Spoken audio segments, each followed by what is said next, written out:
In the case of the disappearance of Summer Wells, law enforcement seemed to be stumped, and very few details have been released to the public.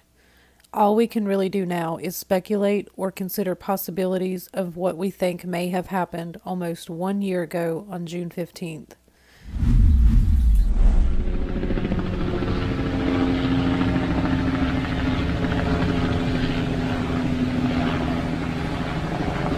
Tonight, a radio scanner traffic from emergency dispatchers the night Summer Wells disappeared. Take a listen. Funeral 110, 110 Midfield Road. I'm speaking to the first resident on your ride. Reference to a 54-year-old. The parents have called me and advised that the mother had went for a walk, came home, now they can't find her. They've been dealing with work. She's been gone for about 10 minutes now.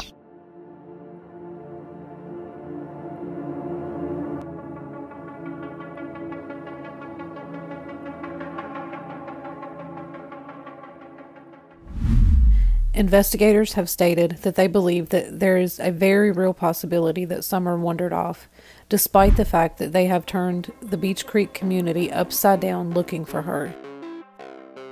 What are the possibilities of a child wandering off and not being found? In most cases, the child is found fairly quickly after, and the parents face charges of child endangerment.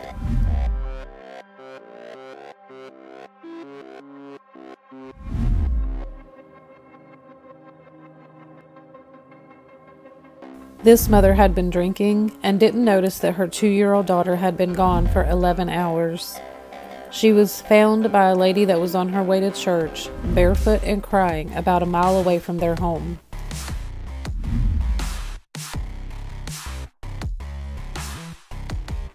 A 7-year-old left school and walked towards a busy highway. A man picked him up and drove him back to school. My point is, if Summer had just wandered off, why hasn't she been found?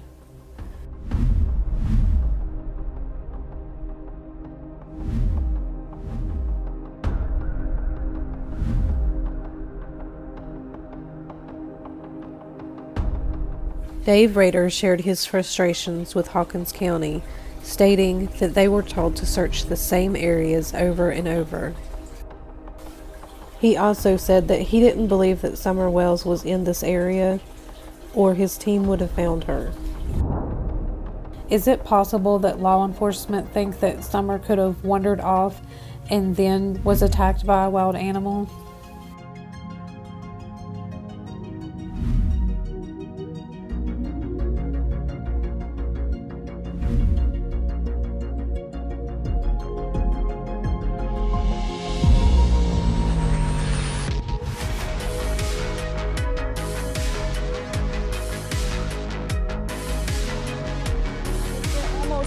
Since the search began for a missing Hawkins County 5-year-old, the effort to find Summer Wells hasn't stopped. A team put together by the Wells family private investigators were back in Hawkins County today with eyes on the ground and in the air.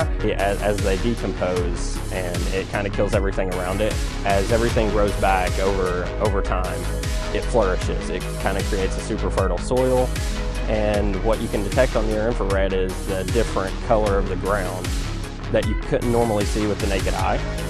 8 people were a part of the search crew today. And the 1-year anniversary since Summer Wells disappeared is this upcoming Wednesday. Even if a bear had carried her off, there would still be signs of that happening. The search dogs would have followed Summer's scent, there would have been articles of clothing found, and I hate to say it, but there would have been a trail of blood to follow. The theory of Summer being carried off by a wild animal and leaving no trace behind seems kind of unlikely. In the beginning, law enforcement considered that Summer may have been abducted, but after analyzing all of their evidence, they announced that no signs point to an abduction. They haven't been able to find not one single shred of proof that Summer was taken from her home on Ben Hill Road. It's even been said that police have tracked down every phone that pinged in the area at the time of her disappearance and still haven't been able to name not one suspect. What is the probability of someone being able to sneak up on that hill without being seen or heard by anyone, including Candus or Grandma, who were admittedly outside at the time? The chances that Summer and her abductor just silently slipped away without one single sighting, vanishing without a trace, seems extremely unlogical to me. If she had truly been abducted, someone somewhere would have seen something. In this day and time, with cameras literally everywhere, at every store, at every traffic light, they would have been spotted. If Summer wasn't abducted, and if Summer didn't wander off, then what happened? Did she just mysteriously vanish? There are a couple of theories that most people would never even consider a possibility, but for the sake of exploring all avenues, let's try to keep an open mind for those who do actually believe in these types of mysterious disappearances.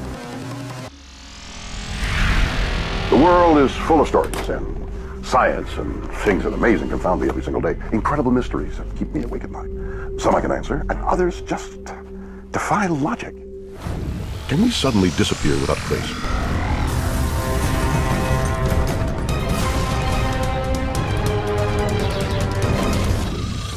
Are aliens among us? Across the world, thousands of people are being dragged from their beds in the middle of the night. Are they being abducted by extraterrestrials?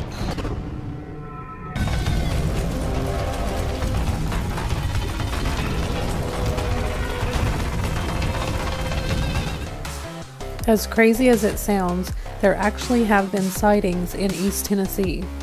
Morning, a mysterious object flying high above East Tennessee last night, prompting several of you to call into our newsroom and asking, what is it? Yeah, right now we are still working to get definitive answers for you this morning, but take a look at this. It's an object that appears to be a circle of lights caught on camera. As soon as we learn the details, we will let you know.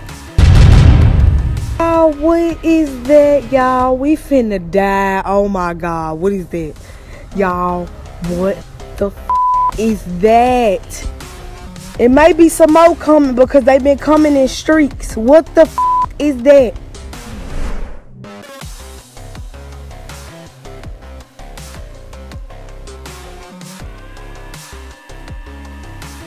Stop, get out of the car, look around, and it is a circle of white light around the car.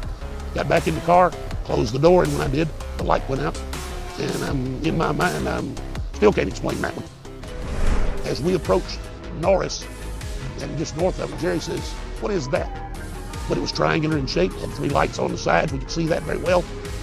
In a matter of a second, it took off north, no wind noise, no motor noise, no rocket propulsion noise, nothing. Aliens exist. And what's more, they not only aim to take over our planet, they're already here. And they're breeding with us. You think I'm crazy? Well, maybe. I don't think Summer was abducted by aliens, but while we're on the subject, there are also signs of Bigfoot in the Tennessee area. All right, this is Jimmy Thurmer, founder, Smoky Mountain Sasquatch. Right outside here on the porch, Smoky Mountain Sasquatch, he's got some pictures of some of his discoveries that he's made, as you can see. This is in Cosby. That's in Cosby, extremely large footprints. Several of the world's most renowned researchers in the field of Bigfoot are here at Bays Mountain Park in Kingsport this weekend for the 3rd annual Tennessee Bigfoot Conference. Conference goers will also have the opportunity to head outside with the experts. Bays Mountain Park is full of evidence showing Bigfoot is near. Sticks stuck oddly in the ground, bones on the forest floor, and mysteriously shaped structures made out of tree branches. A lot of this structures and structure signs, when you find a habitat area, something like this would be like a blind, basically, something that they could lay under and conceal themselves easily. So keep on the lookout, because Bigfoot could be closer than you think.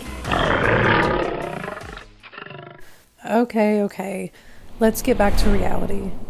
Summer wasn't abducted by aliens. She wasn't taken away by a Sasquatch. Her case really isn't that much of a mystery. Those theories may be a little more believable if there wasn't a very logical explanation for Summer's disappearance.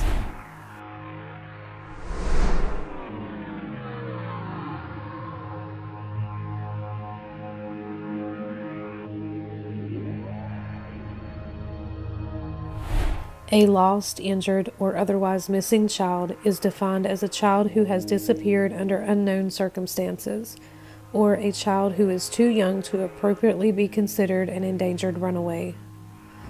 This ranges from a child wandering off and becoming lost to a child who may have been abducted, but no one saw it happen.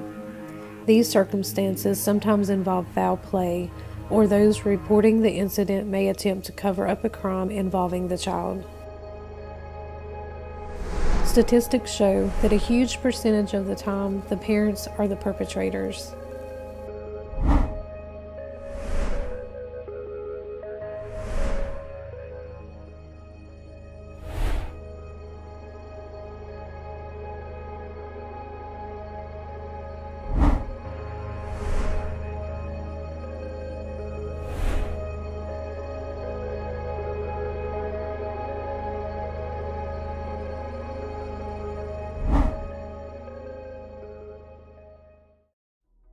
Law enforcement have said many times that they are keeping the details of the investigation close to the vest, specifically the timeline, which tells us that something about the timeline is off. The timeline that they would have to be referring to is the information given to them by the parents.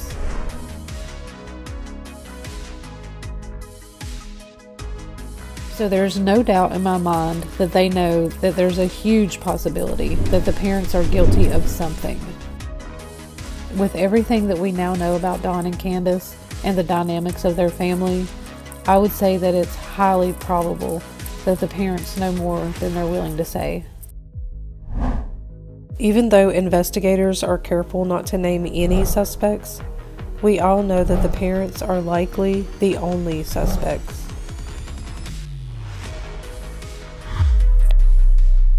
Don and Candus have done their fair share of throwing each other under the bus. No, I have 7 alibis. I have 7 alibis. Candus ain't got none. She's going down. Like, the more and more I talk to you and Ernie, the more and more I'm thinking like, did Donnie really do this shit? I think he did, Katie. I think we gotta figure out a way. I didn't know about it. Like on the for real side. Me too, I'm serious. I think it's so possible, Katie, that he did this. Like, the only thing that I know that is possible, like, okay, I knew Donnie took Summer with the boys. I did know that. Okay. But I did not know that Donnie took Summer with Summer. That I didn't know. You would not have been cool with that? No, fuck no! Okay. I'm killing motherfucker. What are the chances that these two would intentionally say things to make the other one look guilty if they are innocent? Has he ever broke the law before and asked you to cover up for him? Candus. I mean, I believe if he did do something, you don't know about it. Like, yeah, I was thinking the same thing. Do you think he would fucking try to make this, like, do you think is Donnie smart enough to have done something to her and be able to make it your fault? You know, I don't know. I really don't know. And I know from just talking with you guys, he wasn't always nice to the boys either. And he wasn't just a nice guy every fucking day. Like, when he was a bad guy, he was a bad guy. Yeah. Instead of analyzing certain scenarios and imagining what may have happened to Summer, let's look at this from a little bit of a different perspective.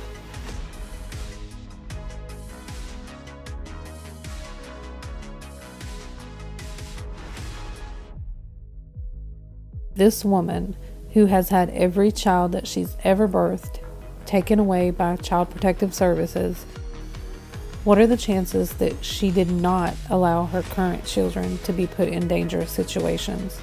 Especially since after Summer disappeared, they stepped in and took the rest of their children because they had many reasons to believe that they were in danger. What are the chances that these parents, who were abusive and neglectful to all of their children, did not in some way either cause or allow something bad to happen to Summer.